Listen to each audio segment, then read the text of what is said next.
Pereira ഷെരട്ടൺ ഹോട്ടലിൽ wait ചെയ്യുന്നുണ്ട്. ഒന്ന് ഫോൺ ചെയ്ത് ഉടനെ വരാം. ശത്രുക്കൾ നേരത്തെ എത്തിയോ? സംഹാരം തുടങ്ങാം. എടാ നീയൊക്കെ ധാരാവി കേട്ടിട്ടുണ്ടാ? എടാ നീ ദാവൂദിനറിയോ? ചോട്ടാരാജന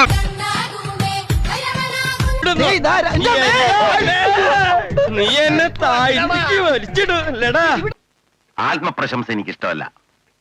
എങ്കിലും ചില സത്യങ്ങൾ പറയാതിരിക്കുന്നത് ശരിയല്ലല്ലോ. കഴിഞ്ഞ ഒരാഴ്ച മുമ്പ് വരെ ഞാൻ തിഹാർ ജയിലിലായിരുന്നു. കുത്തും കൊലയും ഒക്കെ എന്റെ ബോംബെ ജീവിതത്തിലെ നിത്യ സംഭവങ്ങളാണ്. ബോംബെയിലെ അധോലോകം ദാമോദർജി എന്ന് കേട്ട ഞെട്ടി വിറയ്ക്കും.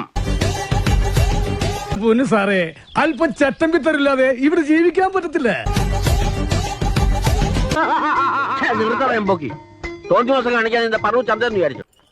നീ കുറച്ച് കാശ് എടുത്ത് സിറ്റി ഹോസ്പിറ്റലിലേക്ക് ഉടനെ വരണം. എനിക്ക് തലയിൽ 8 തുന്നലേ ഉള്ളൂ. വേറെ 3 പേര് ഐസിയുല.